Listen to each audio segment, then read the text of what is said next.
Alright, welcome to video number 2 that I plan to post on YouTube.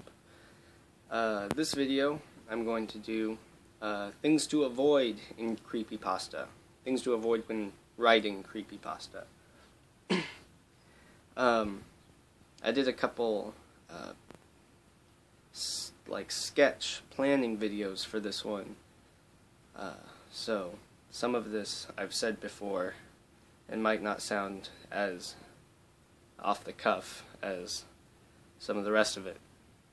Also, you'll notice this time I'm holding the camera sideways. Shout out to Justin, my friend, for being irritated at the profile view it was last time, and it's more awkward to hold the phone like this, but probably looks better once it's uploaded, so we're doing it this way this time. Okay, so let's get into it. These aren't in any order, they're just sort of the order I thought of them. So the number 1, arbitrarily number 1, thing to avoid in Creepypasta, when writing Creepypasta, is jump scares. Okay, jump scares do not work in text.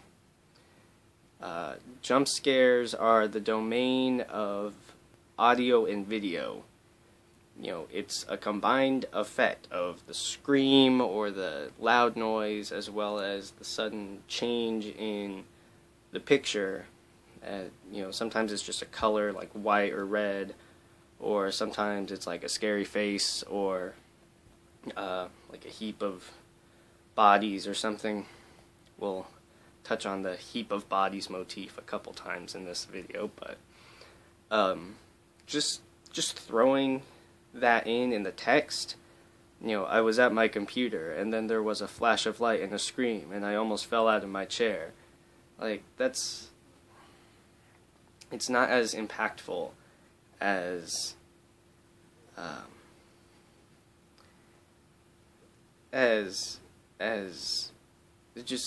as anything else. Like, you know, in text,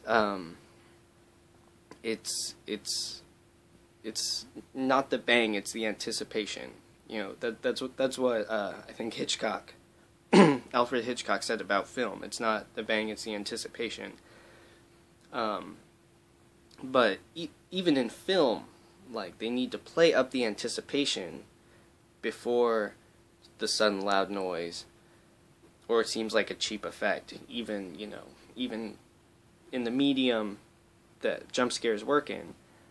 But in text, you know, the bang, so to speak, it doesn't sound like a bang because you're just reading it. It's just words on the page, you know, and the face isn't the same as like a wah, just all of a sudden. When you're just reading, it was a scary face. It was a mutilated face.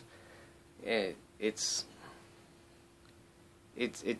not impactful, and some people that do the dramatic readings of Creepypasta, they sort of help the story by producing these jump scares into their dramatic reading. So if there's a gunshot, they'll actually put a gunshot sound in their dramatic reading in post-production, or a scream or something like that, so that it actually has the effect for their audience.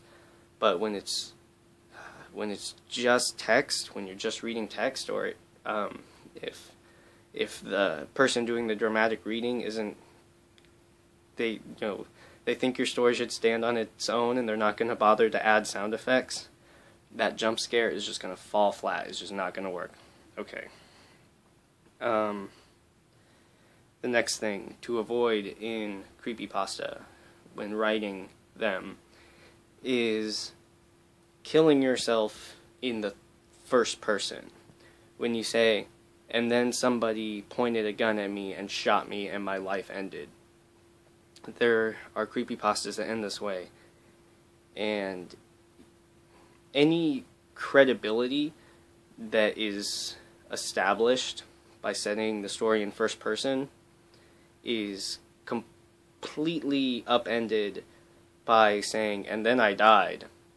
Because it's like, then how would you write the story? Like, that's... It's so frustrating to get to that, to see, and then I died, because it's like you think we're morons, or, you know, and it just totally undermines the sense of credibility that the first-person tradition of creepypasta helps to establish. So, if you're going to kill your protagonist in a first-person story, have it be like a suicide note. Have it be, I am, you know, like, I can't take any more of it. I'm going to shoot myself. I'm going to, you know, whatever. I'm going to jump off a building now because the door is locked and my window keeps disappearing or something, you know. Make it so that we believe that it is possible that this story was written in the first person as like a diary entry, as a suicide note, instead of, and then I died and I'm writing this to you from the afterlife, because that's just not powerful for most of your readers. Okay, dying at the end of first person, second thing to avoid. Third thing, I don't know if this is done straight-faced anymore, so I almost hesitate to bring it up, but the term hyper-realistic. Okay. Yes, more realistic than realistic. Oh, this does not make any kind of literal sense. But moving beyond the literal sense, paradox of hyper-realism, the problem with the term is that I think what it's meant to conjure up in the imagination is like the extreme close-ups that occur in, they started in like Ren and Stimpy, and then SpongeBob started to make active use of them, where you would just get a sudden close-up and like every vein in their eye and like every blemish and everything that's wrong is like completely exaggerated in this like really expressionistic, grotesque way. And I think that's what hyperrealism is supposed to mean, but nobody knows that. Like, nobody reading your, like, only in the creepypasta Squidward's suicide did that make sense, because we understood, if we had seen SpongeBob in the past few years, that they do these extreme grotesque close-ups, and it's like more realistic than real. It's exaggerated. But in every other context, when it's just hyperrealism, it's like, what the fuck are you talking about, you know? So be wary of that. And kind of related to this, when you're describing things that occur in 8-bit games or in old games, just describe them as the protagonist sees them, like, in their imagination. Because when you're really into a game, you stop seeing the pixels. It just becomes real. Like, you just get used to imagining what's happening in this more dramatic way than is represented by the pixel art. At least I do. Like, when I watch cutscenes to like an old Final Fantasy game or something, like one of the first few, and I see these sprites moving and they're talking, I'm not content like just imagining like this little robotic sprite. I'm picturing it as a person. Hold on. Okay, that was my dad coming to complain to me about something on the news, which is why I try to record these when he's not awake or around, because he likes to say what's on his mind right away without waiting. Okay, moving on though. Enough with my personal stuff. Hyperrealism. Okay, yeah, what I was saying about just portray like the details as the player sees them, because it can be like this sprites, the pixel art of mutilated bodies and stuff, but you don't have to remind the reader that these things are pixelated as they're happening. Once you establish that everything in the game is pixelated and that it's just using a normal engine to render all this stuff, which I think is the best method of having a haunted old game. Once you establish the pixelization, you don't have to remind us at a moment where it actually serves to take us out of the scene. And when you say, oh, it was hyper realistic, that's not fixing it the right way. Just describe it like it was realistic, and then let us know in the back of our minds that it's all pixelated. Okay, that's my tip on that. Hyperrealism. Downer endings. And this is related to sort of a more structural issue that a lot of creepypastas have. And it's that don't have a story that's just some person playing a game, and then a bunch of scary stuff happens, and then they die. Because it just leaves so many questions unanswered. And it's not as compelling as a story where, and I've seen this goal used before in a Pokemon creepypasta. A character is trying to 100% the old game. They're trying to catch 151 Pokemon in the old Game Boy games. But then this creepypasta kind of dropped the ball, because that's a concrete goal that a lot of gamers can identify with. Okay, I'm gonna 100% the game. But they dropped the ball by saying, oh yeah, and then completing that was no problem, and then scary stuff started happening. And what you do there is your reader's going to say, just turn the game off. Like, you finished your goal. Like, you did what you came here for. Quit messing around with the glitchy game and just turn it off. What would have been best is if you're trying to get 150 Pokemon, trying to 100% the game, you get to 90% completion. You get to something like 141 Pokemon, and then weird stuff starts happening. And then it gets worse and worse, and then it, when you're at, just a couple things away from finishing the game, like, things are all kinds of messed up, and it's, like, making you backtrack or something like that. It's threatening to just wipe out all your progress. It's threatening to completely make your goal completely impossible to achieve. When you do that, then you create tension, because you have the tension between what the protagonist wants and the scary stuff that is threatening to mess up that goal and threatening to leave that goal unfinished. I kind of went through this more smoothly and more naturally in my test videos, but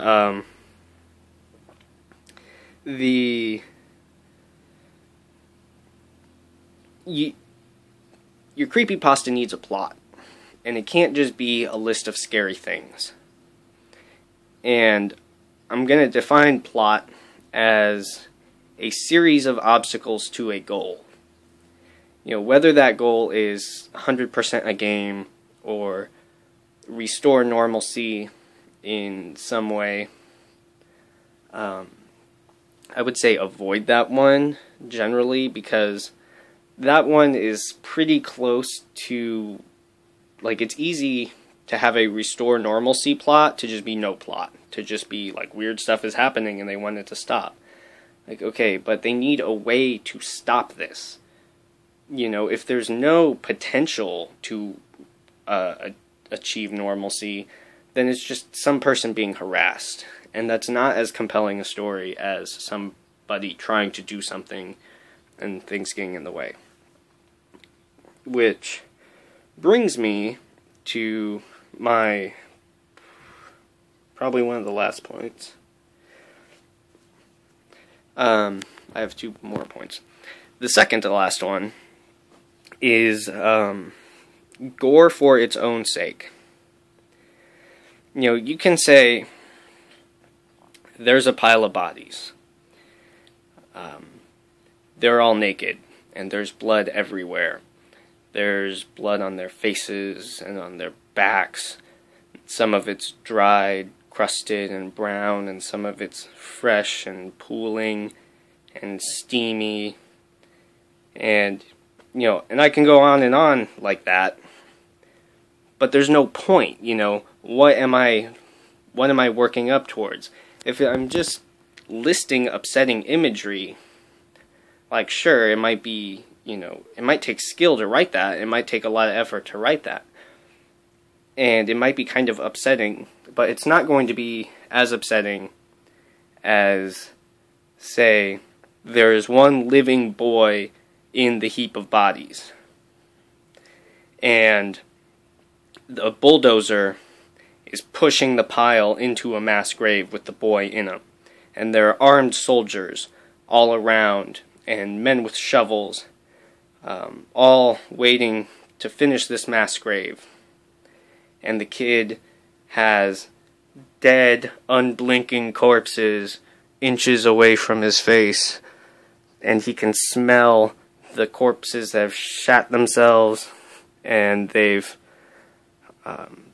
bled all over his face. You know, now the gore serves a purpose. You know, it's going to make the kid, like, scream or something, and then the guards are going to shoot him, or he's going to, you know, and he doesn't want to be buried alive in all these corpses, so he has to get out.